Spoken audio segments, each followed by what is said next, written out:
everyone! Today I'm going to share something with you that has made a big impact on my life. Bullet journals!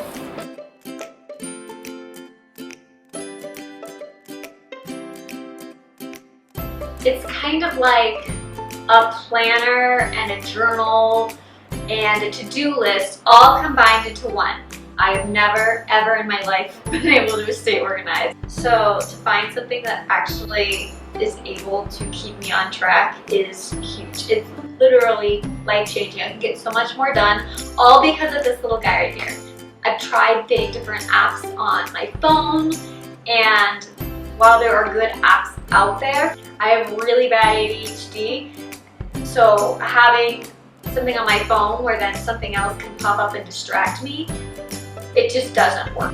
If you go out there on the internet, on YouTube, you'll find all these super fancy bullet journals where people have drawings and beautiful calligraphy, and it's like a giant arts and crafts project. If you want to do that type of bullet journal, great. I want to create something that's for other beginners who want to be able to get started and aren't overwhelmed by the, oh my goodness, I need to draw this beautiful masterpiece on every page and have this penmanship that looks like a font that you have to pay for.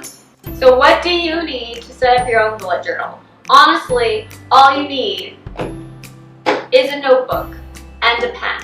I do not have time to decorate my bullet journal and make it this most beautiful thing in the world. What I do find that still makes it pretty is just writing it in neatly, which is really easy if you've got a good pen and you get a bullet journal that has a grid and is not just lines across. The notebook that I use, we're going to see if I can pronounce this. It's called Leuchtturm 1917. You can figure out how to pronounce that. You can tell me in the comments below and inform me so I sound a little less ignorant. I always think of myself as somebody who doesn't have good handwriting, but when it's laid out in this nice little grid, the other key is using a good pen. This is another one. We're going to see how I pronounce it. Faber-Castell Pitt Artist Pen, Black 199. Another nice thing about this style of bullet journal, it also has a table of contents at the beginning, so you don't need to block off space for that.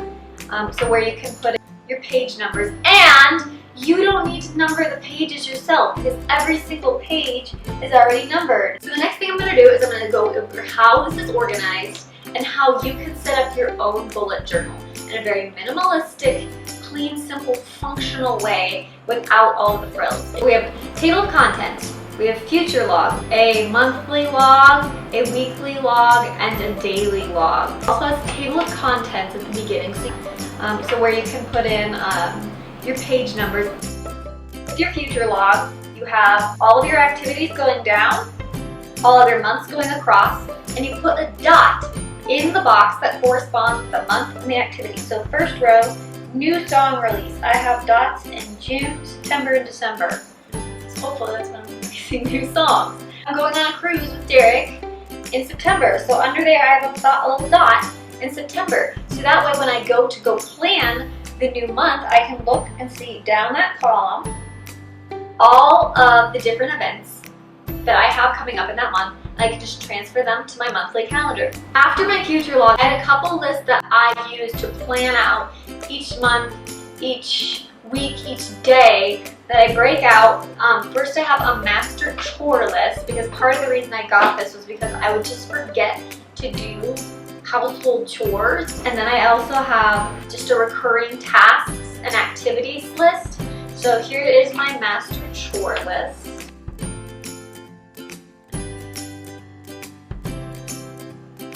And here is my recurring tasks and activities list. I have them broken up to daily, weekly, bi-weekly, monthly, and periodic. As I'm going through my daily log every day, I can pull everything from this daily section and make it sure that it goes into my daily to-do list. And then in this weekly section, I have that weekly log. I can plan it out, see, okay, this day I'm going to do this day I'm going to do that, and it's all here in this weekly section. I also have a next week section on the bottom that I'll get to in my weekly log for bi-weekly. So I need to make sure everything bi-weekly is either in the top of things I'm going to do this week or in the bottom of things I'm going to do next week. And then also when you plan your monthly, you have all your monthly activities. Periodic are down here more as reminders. You could technically put them on your future log if you wanted. Next we have the monthly log. So here is my April log. So what I do is I write April 2017 at the top of the page.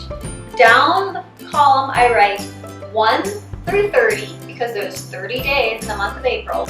And then next box over I write S, S, M, T, W, T, H, F, S, S. So basically the first letter of that day of the week. You go back in your future log and you say, okay, I have these things going on in April. Anniversary, my sister's visiting, the BuzzFeed interview.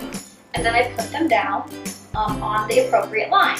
And then you can also add anything during that month. You're like, you know this is coming up. So let's say you find out that you're scheduling, in my case I'm training some princesses on the 18th. You write your training night down on that date. Just things that you know are happening that month, you write it down on the appropriate line.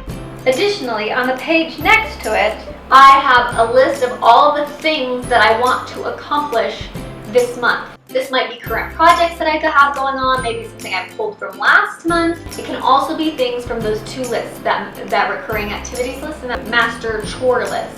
Anything that comes up that I'm like, hey, I need to do this month, but it's not something I'm going to do this week that I can just put on my weekly log, or it's not something I'm going to do today that I'm putting my daily log. You can put it on here, and that way you make sure that you get all this accomplished for the end of the month, because you'll come back and look at this every week when you're planning out your week. Next important one is the weekly log.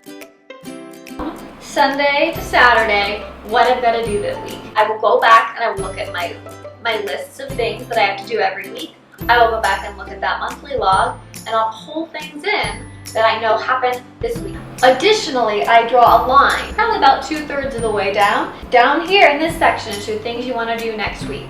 So then you break down on each day from that monthly list, okay, of the things I need to do this month, which of them are happening Sunday, Monday, Tuesday, Wednesday, Thursday, Friday, Saturday. You can see your week at a glance. Finally, you have your daily log.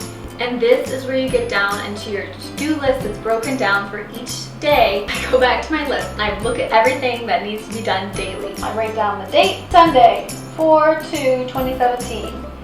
Obviously, I'm not going to forget to brush my teeth, but I put it on there anyway so that I can have something that's just really quick and easy to check off, and it just gets it easier to get started when you're like, okay, I already have one thing done.